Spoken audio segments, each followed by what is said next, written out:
Hello बच्चों, graduation with परीक्षा गुरु में आपका स्वागत है। देखिए, हम लोग अपने सिलेबस को देख चुके थे। हमारा फोर्थ सेमेस्टर बीए का सिलेबस क्या है और उसके बारे में जान चुके थे। आज हम लोग अपनी जो फर्स्ट यूनिट है उसको कवर करेंगे। उसका एक टॉपिक कवर करेंगे जो कि क्या है, लॉर्ड लेटन। हमारी यूनिट है लॉर्ड लेटन और लॉर्ड रिपन, जिसमें से लॉर्ड लेटन को आज कवर करेंगे। ठीक है।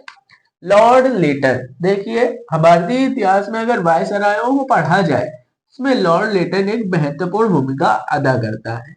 जिसमें से देखेंगे सबसे पहले इसका जो जीवन परिचय है उससे, उसके बाद हम इसके कार्यों को एक एक करके समझेंगे। देखिए देखिए इसका जो जन्म है वो 8 नवंबर 1831 लंदन इंग्लैंड में हुआ था। इस चीज को याद रखिएगा, 8 नवंबर 1831। आपको एमसीक्यू क्वेश्चन में ये पूछ सकता है कि किस दिन इसका जन्म हुआ था या कहां पर हुआ था। तो याद रखिएगा 8 नवंबर 1831 को लंदन इंग्लैंड में। ठीक है। इसका जो अगर दूसरे नाम की बात करें, ये है ऑन्यू मैरीडेथ। ठीक है, इसको भी याद रखने चाहिए। माता को देखेंगे, रोसिना डॉलर व्हीलर थी इनकी माता। माता का नाम आता है लेकिन पिता का नाम हमें देखने को नहीं मिलता है। देखिए, जो माता थी रोसिना डॉलर व्हीलर, तो इन्होंने क्या किया था, अपने पति से तलाक ले लिया था, जिसके कारण इनका जो बचपन है वो ठीक ढंग से नहीं बीत पाया और इनका जो कार्य बचपन है और पूर्ण रूप से बर्बाद हो चुका था, क्योंकि इनके माता पिता का तलाक हुआ और माता ने ही इनको संजोया था। ठीक है। अगर हम ये माता के द्वारा लिखे गए उपन्यास की बात करें तो वो उपन्यास है चेवले। चेवले नामक उपन्यास इन्होंने लिखा था और इस उपन्यास का दूसरा नाम है मैन ऑफ ऑनर। याद रखिएगा, पूछ सकता है आपसे, रोसिना डॉलर व्हीलर द्वारा लिखे गए उपन्यास का नाम बताइए या इनके द्वारा लिखा गया उपन्यास कौन सा था। तो याद रखेंगे चेवले, जिसका दूसरा नाम था मैन ऑफ ऑनर। क्या था? Man of honour. अगर हम लोग इसके कार्यकाल की बात करें तो मैं पहले बता चुका हूं, इसका कार्यकाल 1876 से 1880 रहा है। इसके पूर्व वायसराय की बात की जाए तो इसके पहले जो वायसराय था भारत का वो नॉर्थ ब्रुक था। नॉर्थ ब्रुक के स्थान पर इसे लाया गया था, इसको वायसराय का पद दिया गया था। नॉर्थ ब्रुक याद रखिएगा। याद रखिए, इसके समय ब्रिटेन का प्रधानमंत्री कौन था? बीसंग फील्ड। जब बीसंग फील्ड था, यही लॉर्ड लिटन को ढूंढ कर लाया और जो उस समय मध्य एशिया में समस्याएं उत्पन्न हो रही थी, उन सभी समस्याओं का निवारण करने के लिए इसने इसको इंडिया भेजा था वायसराय के रूप में। कब भेजा? अप्रैल 1876 ईस्वी को। कब भेजा? अप्रैल 1876 ईस्वी को। अगर हम लोग इसके प्रशासनिक अनुभव की बात करें तो इसे किसी भी प्रकार का कोई भी प्रशासनिक अनुभव नहीं था। याद रखिएगा, इससे किसी भी प्रकार का प्रशासनिक अनुभव नहीं था। तो हमने क्या क्या पढ़ा? सबसे पहले इसका जन्म हुआ था 1831 ईस्वी में। इसके बाद कहां पर हुआ था? लंदन में। और इसके हम लोग अन्य नाम की बात करें, ऑन्यू मैरीडेथ है। इसकी माता रोसिना डॉलर व्हीलर है, जिसने कौन सा उपन्यास लिखा है? चेवले नामक उपन्यास लिखा है, जिसका दूसरा नाम है मैन ऑफ ऑनर। और जिसको के स्थान पर यह भारत आया तो वो कौन था? North book. ब्रिटेन का प्रधानमंत्री कौन था उस समय? बीसंक फील्ड, है ना, जिसने मध्य एशिया की समस्या के लिए हल करने के लिए इसे भारत भेजा था। और इसको भी किसी भी प्रकार का कोई प्रशासनिक अनुभव नहीं था। एक बार इसका कार्यकाल याद करते हैं, 1876 से 1880 तक। अप्रैल 1876 में भारत आया और 1880 में वापस चला गया। ठीक है। अब हम लोग इसके प्रशासनिक कार्यों के बारे में देखेंगे। पहला है लॉर्ड लिटन और आबाद व्यापार। आबाद व्यापार को समझेंगे। लॉर्ड लिटन के द्वारा किस प्रकार आबाद व्यापार स्टार्ट किया गया, इसने कौन कौन सी वित्तीय सुधार करे, है ना। इसके बाद देखेंगे, हम जानते हैं कि इसके काल में एक भीषण अकाल पड़ा था 1776 से 1778 के बीच में। उसके बाद इसने एक अकाल आयोग का गठन करा, उसकी जो क्रियाविधि थी उसको समझेंगे। वर्नाकुलर प्रेस एक्ट को समझेंगे। भारतीय शस्त्र अधिनियम को समझेंगे। दिल्ली दरबार, इसके समय में एक दिल्ली दरबार का आयोजन किया गया था, उसको समझेंगे। वैधानिक सेवा, वैधानिक नागरिक सेवा को समझेंगे। आंग्ल अफगान युद्ध, इसके समय जो आंग्ल अफगान युद्ध लड़ा गया उसको समझेंगे। देखिए ये सारे इंपॉर्टेंट टॉपिक हो जाते हैं। हमें एमसीक्यू क्वेश्चंस करने के लिए इन सब की क्रोनोलॉजी और इनके जो बेस है उसको अच्छे से पढ़ना पड़ेगा। अगर हम बेस क्लियर नहीं करेंगे तो हमें एमसीक्यू को हल करने में समस्याएं आएंगी। तो आप इस वीडियो को अच्छे से देखिए, ठीक है, और जिससे आप एमसीक्यू को हल करने में आसानी रहेगी। अब हम इसके प्रशासनिक कार्यों की ओर बढ़ते हैं। देखिए हम लोग अब देखेंगे पहला पॉइंट, हमारे जो प्रमुख कार्य थे लॉर्ड लिटन के द्वारा किए जाने वाले, उनमें जो पहला है लिटन और आबाद व्यापारी। कौन सा है? ये पहला है। कुल कितने थे? 6 से 8 थे, हम लोग देखेंगे, ठीक है। जो पहला लॉर्ड लिटन और आबाद व्यापार है उसको समझेंगे। सबसे पहले इसका अर्थ क्या होता है? इसका अर्थ है फ्री ट्रेड, है ना। फ्री ट्रेड का मतलब होता है जैसे कि हमारे देश में कोई सामान आता है तो इंपोर्ट टैक्स लगता है, अगर यहां से कोई बाहर जाता है तो एक्सपोर्ट टैक्स लगता है। देखिए इंपोर्ट और एक्सपोर्ट टैक्स लगता है तो जो एक देश से दूसरे देश में व्यापार हो रहा है वो क्या होता है? फ्री नहीं होता है, उसमें कोई ना कोई टैक्स लग रहा है। यदि यह व्यापार फ्री हो जाए, आयात करना लगे, निर्यात करना लगे, तो यह कैसा हो जाएगा? यह एक आबाद व्यापार हो जाएगा। और इसी की मांग कौन कर रहे थे? लंकाशायर के उद्योगपति, ठीक है। अर्थ समझ में आ गया। अब देखेंगे इसके प्रमुख कारण क्या थे। देखिए बंबई में नई नई मिलों की स्थापना। देखो जो बंबई थी, जो कि एक हम जानते हैं आरंभ से ही बंदरगाह रहा है भारत का, तो यहाँ पर नई मिलों की, कपड़े मिलें यहाँ बनने लगी। जब यहाँ पे मिलें खुल गई तो क्या हुआ कि जो दूसरे देशों से या इंग्लैंड से जो वन के वस्त्र आ रहे थे, जो कपड़ा आ रहा था, वह अब अधिक दामों में था और यह कम दामों में हो गया क्योंकि इनको आयात कर तो देना नहीं होता था। जिससे क्या हुआ कि ये लंकाशायर के उद्योगपतियों का मुनाफे में कमी होने लगी। क्यों कमी होने लगी? क्योंकि अब इनका कपड़ा कम बिक रहा था, पहले वालों का कपड़ा ज्यादा बिकने लगा। जो बंबई में मिलें खुली, अब इनके कपड़े की क्या हो गई? सेलिंग कम हो गई। तो हम लोगों को समझना है कि इस कारण से ये आयात कर समाप्त करने के लिए एक प्रस्ताव पास किया गया था। और जो प्रस्ताव पास किया गया था, ये प्रस्ताव किसके द्वारा पास किया गया था? ये जो रूढ़िवादी है ना, ये उद्योगपति लंकाशायर के, इन्हीं रूढ़िवादियों द्वारा यह 11 जुलाई 1877 ईस्वी को राज्य के सचिव, जो भारत के उस समय सचिव थे, कौन थे? लॉर्ड सेल्सबरी, है ना, इनके समक्ष भेज दिया गया, इनके समक्ष प्रस्तुत कर दिया गया। और ये जो सेल्सबरी साहब हैं, ये क्या करते हैं? इसको लिटन के पास ले जाते हैं, कार्यकारिणी परिषद में ले जाते हैं और वहां से कुछ जो पक्ष विपक्ष में मत पड़ते हैं, साथ साथ मत पड़ जाते हैं दोनों तरफ से। इसके पक्ष में भी सात मत पड़ जाते हैं और विपक्ष में भी सात मत पड़ जाते हैं। लेकिन फिर लिटन क्या कर देता है? एक बीच का रास्ता निकालते हुए 29 वस्तुओं के कर को क्या कर देता है? समाप्त कर देता है। जिनमें प्रमुख कौन कौन सी थी? जिनमें प्रमुख था लट्ठा, जिसमें प्रमुख थी चीनी, जिसमें प्रमुख था विस्थुला।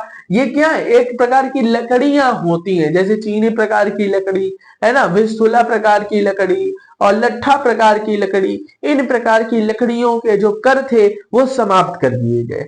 देखिए अभी भी कुछ वस्तुओं पर कर लगाया जा रहा था जिनका प्रतिशत केवल 5 रह गया था, लेकिन जो रूढ़िवादी थे उनको अब ये 5% कर भी हटवाना था। अब क्या हुआ? वो क्या कहने लगे? उन्होंने पुनः प्रस्ताव पारित कर दिया। हम लोग देखेंगे जब इसको पास कर दिया गया तो इन्होंने कुछ समय पश्चात पुनः 5% से इसको पुनः खत्म करने के लिए क्या कर दिया? प्रस्ताव एक फिर से राज्य सचिव सेल्सबरी साहब को भेज दिया।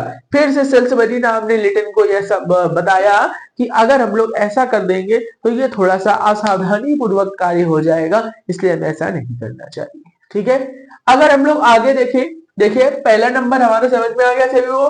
देखिए क्या है? फ्री ट्रेड, है ना। बंबई में नई मिलों की स्थापना, लंकाशायर के उद्योगपतियों में कमी है, जिसके कारण ये प्रस्ताव रूढ़िवादियों ने 11 जुलाई 1877 ईस्वी को राज्य के सचिव लॉर्ड सेल्सबरी को भेज दिया। फिर उसके बाद परिणाम क्या हुए? 29 वस्तुओं के आयात कर में कमी कर दी गई, है ना। तो फिर क्या हुआ? लट्ठा और ड्रिल, जिसे विस्थुला कहते हैं, है ना, और 4 प्रकार की लकड़ियों के कर को समाप्त कर दिया गया। और अंत में फिर से 5% क्या हुआ, कर के लिए एक प्रस्ताव भेज दिया, जिसे अविश्वास साबित कर दिया। ठीक है, अब हम लोग देखेंगे दूसरा पॉइंट, जो है क्या, वित्तीय सुधार। अब देखिए वित्तीय सुधार क्या होता है। वित्तीय सुधार का मतलब होता है कि धन से रिलेटेड किसी भी प्रकार का सुधार। ठीक है, अगर हम लोग इसके आरंभ की बात करें तो आरंभ इसका करा था लॉर्ड मेयो ने। किसने करा था, लॉर्ड मेयो ने। आर्थिक या वित्तीय विकेंद्रीकरण का आरंभ की बात करी जाएगी अगर आधुनिक इतिहास में, तो वो कौन है, लॉर्ड मेयो है। ये क्या करता है, वित्तीय विकेंद्रीकरण को आरंभ करता है। अब देखिए विकेंद्रीकरण कैसे है बच्चों, विकेंद्रीकरण और केंद्रीकरण में समस्या रहती है, इसके बाद इसलिए मैं इसे डिफाइन कर देता हूं। केंद्रीकरण और विकेंद्रीकरण दो अलग अलग टर्मिनोलॉजी है। केंद्रीकरण का मतलब होता है जब कोई शक्ति कई रूपों में विभाजित है, उन सभी शक्तियों को एक जगह स्थापित कर देना केंद्रीकरण कहलाता है। और यदि कोई शक्ति एक जगह पर स्थापित है और उसको कई छोटे छोटे टुकड़ों में बांट देना विकेंद्रीकरण कहलाता है। तो क्या हुआ, प्रांतों में शक्तियों का विकेंद्रीकरण कर दिया गया। किसने करा, लॉर्ड लिटन ने। ये लॉर्ड मेयो ने स्टार्ट करा, इसके बाद लिटन ने क्या करा, प्रांतीय सरकारों को आय व्यय का अधिकार दे दिया। किस किस क्षेत्र में, सबसे पहले भूमि कर के क्षेत्र में, उत्पादन कर के क्षेत्र में। भूमि कर क्या होता है, जो भू राजस्व होता है उसमें। उत्पादन कर जैसे कि भू राजस्व से जो फसलें उत्पादित की जा रही हैं, भूमि से उसका कर। आबकारी और टिकटें, जो पत्र व्यवहार के लिए कर लगाया जाता था। कानून और व्यवस्था, जो पुलिस वगैरह इन सब में जो व्यवस्था में खर्च किया जाता था वो। साधारण प्रशासन, और जो प्रशासन होता था, कोई भी अधिकारी किसी भी परिषद जिले में रहेगा, उन सभी का जो आय और व्यय, इन सभी की जो व्यय थी, आय मतलब इन सबको पेमेंट दी जाती थी, वो इनका व्यय हो गया। और इनसे जो कर आता था वो क्या हो गया, आय हो गया। तो यदि आय व्यय बराबर है तो कोई दिक्कत नहीं है। ठीक है, अगर आय ज्यादा हो गई, अगर आय और व्यय बराबर है तो कोई दिक्कत नहीं है। लेकिन अगर आय ज्यादा हो गई तो क्या करा जाएगा, उसको केंद्र और प्रांत में बराबर बराबर हिस्से में बांट लिया जाएगा। और यदि व्यय हो गया ज्यादा, उसको भी बराबर बराबर दोनों सरकारें देंगी, जिससे कि उसकी भरपाई की जा सके। जैसे कि 20 लाख रुपए आया आय एक्स्ट्रा, तो 10-10 लाख दोनों में बढ़ जाएगी। अगर 20 लाख रुपए ज्यादा व्यय हो गया तो 10-10 लाख रुपए दोनों सरकारें क्या करेंगी, भरपाई करेंगी, जिससे क्या होगा, हमारा कार्य आसानी से चलता रहेगा। अगर हम लोग बात करें इस समय वित्तीय सदस्य की, वित्तीय सदस्य क्या होता है, भारत की कार्यकारिणी परिषद का सदस्य होता था। और ये एक वित्तीय सदस्य भी था, मतलब ये वित्त से रिलेटेड सारे कार्य करता था। वित्त मंत्री बोल सकते हैं इसको, है ना। कौन था, sir John stretchy, sir John stretchy, इन्हीं की अध्यक्षता में यह कार्य किया गया था। ठीक है, अभी हम लोग इसके आगे जो तीसरा पॉइंट है उसको पढ़ेंगे। अब देखिए, अब हमें पढ़ना है क्या, हमें पढ़ना है अकाल। ठीक है, जो लिटन के समय भारत में एक भीषण दुर्भिक्ष पड़ा था, उसके बारे में हम लोग जानेंगे। यह दुर्भिक्ष कब पड़ा, 1876 से 1878, 1876 से 1878 तक। ठीक है, देखिए इससे सबसे पहले हम जानते हैं इसका जो प्रभावित क्षेत्र था वो कौन कौन सा था। बंबई था, मद्रास था, बंबई था, मैसूर था, हैदराबाद था। देखिए कौन कौन, बंबई, मद्रास, मैसूर, हैदराबाद। बंबई, मद्रास, मैसूर, हैदराबाद। और मध्य भारत का कुछ भाग था। अगर कभी तुमसे पूछ दिया जाए कि इसका टोटल एरिया क्या है, 2,57,000 मील। अगर हम लोग देखें इसमें प्रभावित होने वाले कितने लोग थे, इसमें प्रभावित होने वाले लगभग 5,80,00,000 लोग थे। उस समय भारत की जनसंख्या का लगभग 50% से भी ज्यादा। ठीक है, और मरे हुए लोग जो थे उस अकाल में जिनकी मृत्यु हो गई वो कौन कौन से थे, 50 लाख लोग। सोचिए 50 लाख लोग उस समय इस अकाल के कारण मर गए।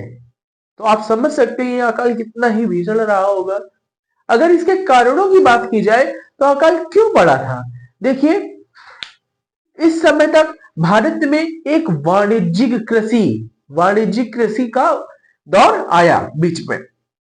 उसमें क्या हुआ, ऐसी फसलों का उत्पादन किया जाने लगा, सरकार द्वारा ऐसी फसलों का उत्पादन करने के लिए बाध्य किया जाने लगा जिससे क्या हो, जैसे कि जो नगदी फसलें हो, है ना, जिनसे क्या हो कोई भी खाया ना जा सके, जैसे नील की खेती हो गई, कपास की खेती हो गई, तंबाकू की खेती हो गई।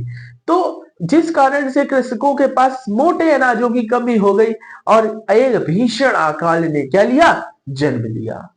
देख सकते हैं इसका प्रभाव, 5 करोड़ 80 लाख लोग क्या प्रभावित हुए और 50 लाख से ज्यादा लोग मृत्यु हो गई इनकी। ठीक है, अगर अकाल, अब देखिए इसके कारण जो लॉर्ड लिटन था उसने क्या करा, एक अकाल आयोग का गठन करवाया, जो क्या हुआ 1878 ईस्वी में सर जॉन स्ट्रेची नामक व्यक्ति द्वारा, जो कि अभी मैंने बताया था। कौन थे, सब लोग कमेंट करेंगे इसमें, कौन थे ये सर जॉन स्ट्रेची, कौन है, ये है कार्यकारिणी परिषद के वित्तीय सदस्य। ठीक है, प्रमुख सिफारिशें, लोगों को कार्य दिया जाएगा, अगर अकाल पड़ा और लोगों के पास खेती से कुछ नहीं है तो उनको कार्य दिया जाएगा जिसके बदले में इनको कुछ रुपए दिए जाएंगे। ठीक है, अगर हम लोग दूसरा देखें, जो लोग कार्य नहीं कर सकते थे, जो कार्य नहीं कर सकते थे, उन्हें बिना किसी कार्य के ही क्या किया जाएगा, भुगतान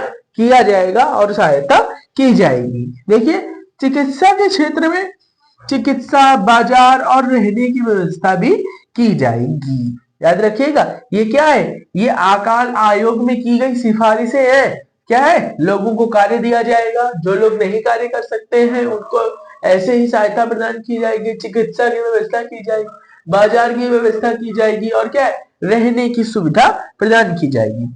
लगान कम या अधिक किया जा सकता है, लगान कम किया जा सकता है या अधिक दुर्दशा की स्थिति में इसे माफ भी किया जा सकता था। क्या है, जैसे मान लीजिए बहुत ज्यादा दुर्दशा हो गई किसानों की, किसी भी प्रकार की उनके पास खाने तक के लिए नहीं, तो वो किस प्रकार से कर देंगे, किस प्रकार से भू राजस्व अपना भरेंगे, तो उनका जो भू राजस्व है वो माफ कर दिया जाएगा। हम लोग देखेंगे ये अकाल में सिफारिशें तो की गई लेकिन इनका पूर्णतः रूप से पालन नहीं किया गया, जिसके कारण किसानों ने 50 लाख से ज्यादा किसान मर गए।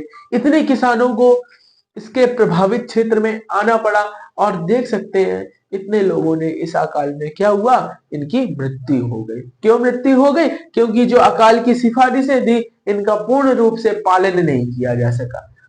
ठीक है, अब हम लोग देखेंगे अगला, दिल्ली दरबार व राजउपाधि अधिनियम।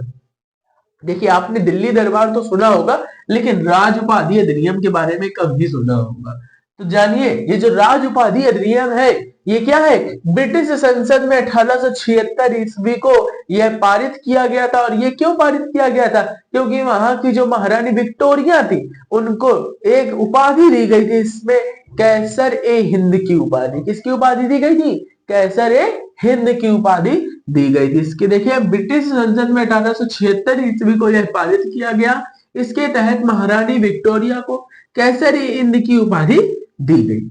अगर हम लोग दिल्ली दरबार की बात करें, अब देखिए ध्यान से, ये वहां पर उपाधि दी जा रही है महारानी विक्टोरिया को, इसी को भारत में किस प्रकार से सेलिब्रेट किया जा रहा है, दिल्ली दरबार का आयोजन करके।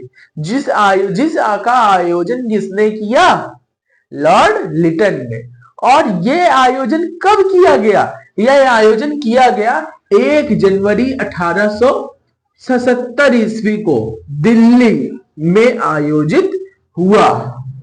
1 जनवरी 1877, 1876 से 1878 में यह अकाल पड़ रहा है और इसी के बीच में क्या हो रहा है, दिल्ली दरबार का आयोजन हो रहा है। जिस समय ये भूखे लोग मर रहे हैं उसी समय यहाँ पर वायसराय और हिंदू जमींदार क्या कर रहे हैं, पार्टी कर रहे हैं, आयोजन कर रहे हैं। किस लिए कर रहे हैं, केवल एक उपाधि दिए जाने के कारण। तो आप इस चीज को समझिए कि उस समय इस भीषण दुर्भिक्ष के बीच में यहाँ पर एक बहुत बड़ा दरबार लगाया गया, बड़े बड़े राजाओं को बुलाया गया, बड़े बड़े जमींदारों को बुलाया गया और उन मरे हुए लोगों की लाश के ऊपर चढ़कर इन्होंने बढ़िया पार्टी करी। ठीक है, अगर हम लोग इसमें प्रमुख देखेंगे इसकी समस्या क्या है, उस समय भीषण दुर्भिक्ष पड़ा हुआ था। कहां पर, भारत में, क्योंकि पार्टी तो भारत में हो रही है ना। अगर हम लोग देखें प्रमुख कथन, इसके दो प्रमुख कथन है, बहुत इंपॉर्टेंट है। नीरो बंसी बजा रहा था और रोम जल रहा था।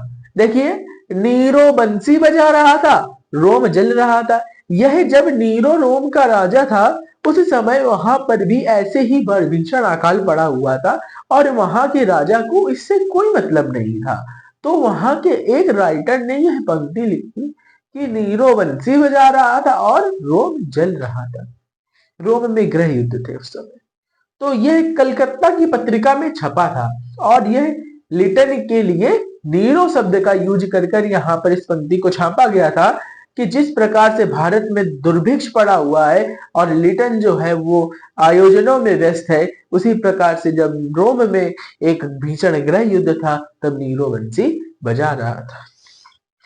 भारत भारतीयों के लिए, इसमें क्या कहा गया लाला हरदयाल ने कि जब आप ब्रिटेन की रानी के लिए आप इतना बड़ा आयोजन कर सकते, इसमें करोड़ों रुपए खर्च हुए और यही अगर करोड़ों रुपए इन गरीबों को दिए जाते तो इनका भरण पोषण होता और इतनी ज्यादा मृत्यु ना होती। तो इन्होंने कहा भारत भारतीयों के लिए है। देखिए, अब हमें इसके बाद हम लोग इसके आगे बढ़ते हैं। देख लिए, हमने समझा दिल्ली दरबार क्या है और कब हुआ। अब इसके बाद हम समझेंगे कि वर्नाकुलर प्रेस एक्ट 1878।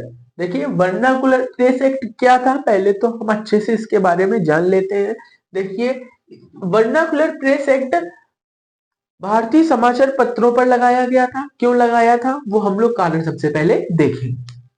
देखिए, कारण इसका क्या है, भारतीय समाचार पत्रों में, जो भारतीय समाचार पत्र थे जैसे बंगाल गजट हो गया, केसरी हो गए, मराठा हो गया, ये सारे पत्र निकाले गए थे, ठीक है। तो इसमें क्या था, आंग्ल अफगान युद्ध। देखिए, उस समय जो लिटन ने आंग्ल अफगान युद्ध छेड़ा था और जो दिल्ली दरबार का आयोजन किया था, इसकी क्या करी गई, कटु आलोचना करी गई, जिसके कारण मार्च 1878 ईस्वी में इसको क्या किया गया, लाया गया, जिससे समाचार पत्रों पर कुछ रोक लगाई जा सके और ये जो कार्य कर रहे हैं इनके कार्यों की आलोचना कोई ना करे, ठीक है, जिससे ये आबाद रूप से स्वतंत्र रूप से क्या करे, अपने कार्य को जारी रखे, ठीक। अब देखिए प्रमुख प्रावधान, इसमें प्रमुख प्रावधान कौन कौन से, संदेह होने पर प्रकाशक व मुद्रक की जमानत हो जाएगी जब्त। देखिए, जो प्रकाशक है, जो मतलब प्रकाशन कर रहा है पत्र का, और जो मुद्रक है, जिसने मुद्रा दी है, जिसने पैसा इन्वेस्ट करा है, उन दोनों की जो जमानत होगी वो क्या हो जाएगी, जब्त हो जाएगी।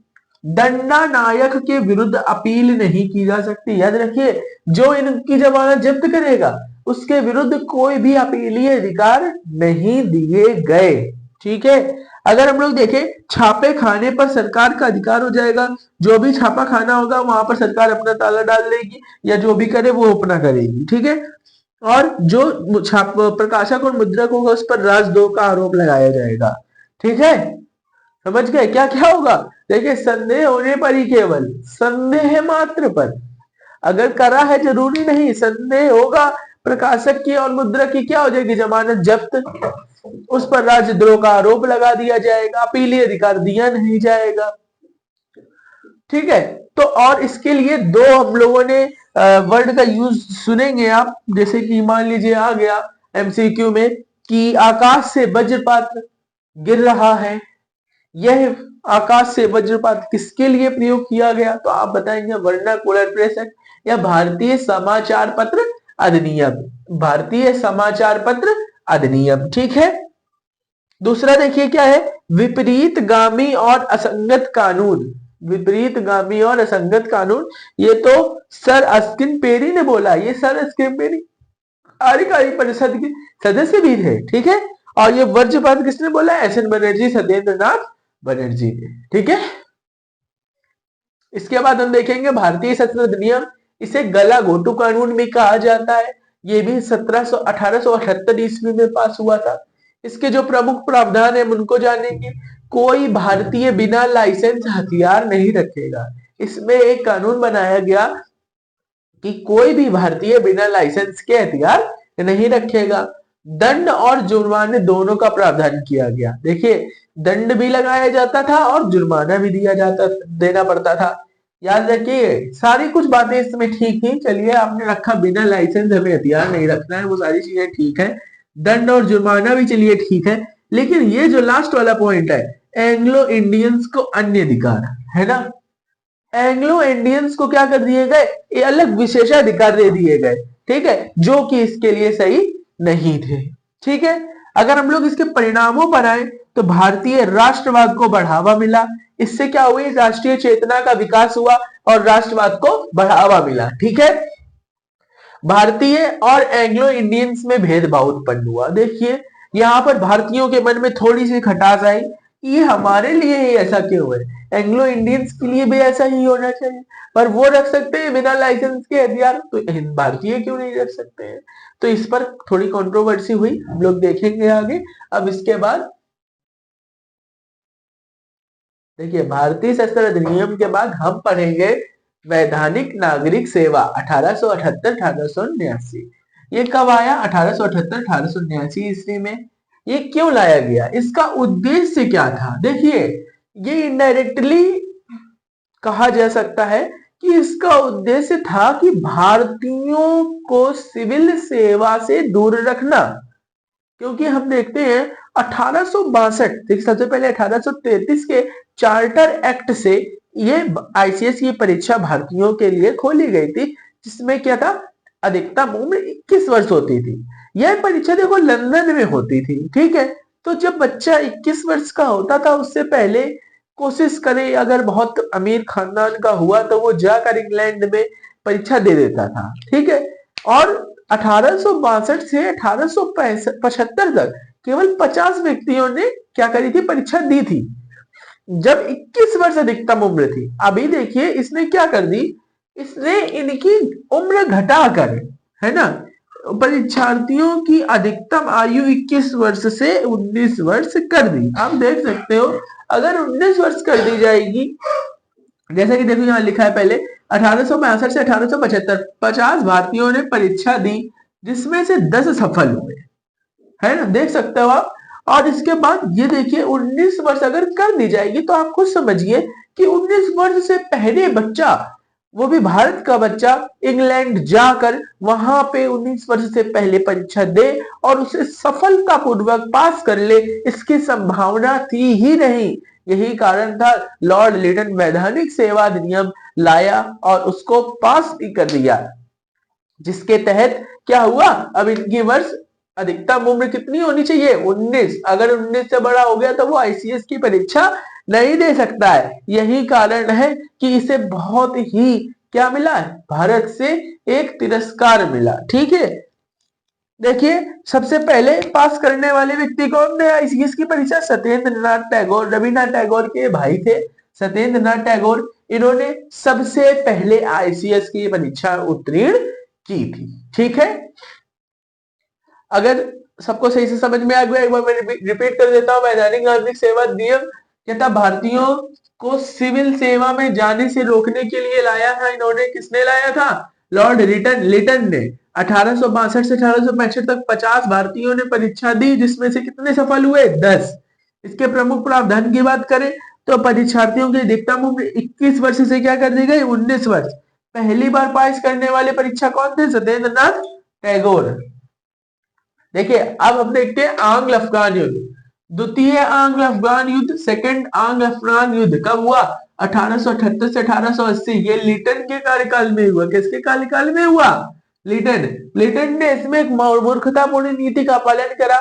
इसने क्या करा, अफगानिस्तान के प्रति एक कठोर नीति का पालन करा, जिससे यहाँ की जनता और यहाँ के सैनिकों का तो नष्ट रास हुआ ही, उसके साथ साथ अफगान के सैनिकों का भी क्या हुआ, ह्रास हुआ। ठीक है, तो ये इसका एक मूर्खतापूर्ण नीति थी। अब वो जानता था कि अफगान पर युद्ध करने से कोई मतलब नहीं है, लेकिन फिर भी उसने युद्ध लड़ा और उसको मूर्खतापूर्ण कार्य करके अपना एक और तिरस्कार पूर्वक कार्य सफल नहीं बना पाया। ठीक है, आप देखो इसने कठोर नीति अपनाई, इससे कोई भी लाभ नहीं हुआ, इससे किसी भी प्रकार का लाभ नहीं हुआ। इस जो सेकंड आंग्ल अफगान युद्ध था, इससे किसी प्रकार का लाभ नहीं हुआ, केवल हानि ही हुई, सैनिकों की हानि हुई और भी आर्थिक हानियां हुई। देखिए लिटन के हमने प्रमुख कार्यों को समझ लिया है, ठीक है। अब उसमें से सबसे इंपॉर्टेंट हम जानते हैं कि सारे ही है, ठीक है।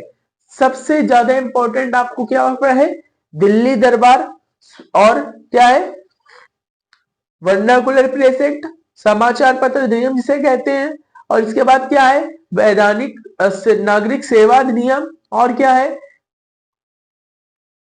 भारतीय ठीक, तो ये सारी चीजें हैं। और इसके बाद देखेंगे हम लोग आंग्ल मोहम्मदन ओरिएंटल कॉलेज, इसकी स्थापना भी क्या हुई, लिटन के कार्यकाल में ही हुई, ठीक है। इसकी स्थापना कब हुई, लिटन के कार्यकाल में हुई। और इसकी स्थापना किसने की, सर सैयद अहमद खान ने की। और इसी को बाद में 1920 ईस्वी में क्या कहा गया, अलीगढ़ मुस्लिम विश्वविद्यालय, ठीक है। और इस वीडियो के बाद हम लोग अब लॉर्ड लिपन को अगले वीडियो में अच्छे से पढ़ेंगे। एक बार इस वीडियो को आप दोबारा पढ़ सकते हैं 2x की स्पीड में, जिससे आपका रिवीजन बहुत अच्छी तरह से हो जाएगा। और आपको जब भी एमसीक्यू कराए जाएंगे तो आपको उसमें बहुत इसका लाभ मिलने वाला है। तो यदि आपको हमारा वीडियो और अच्छा लगा हो तो इसे लाइक करें, सब्सक्राइब करें और शेयर करें। धन्यवाद।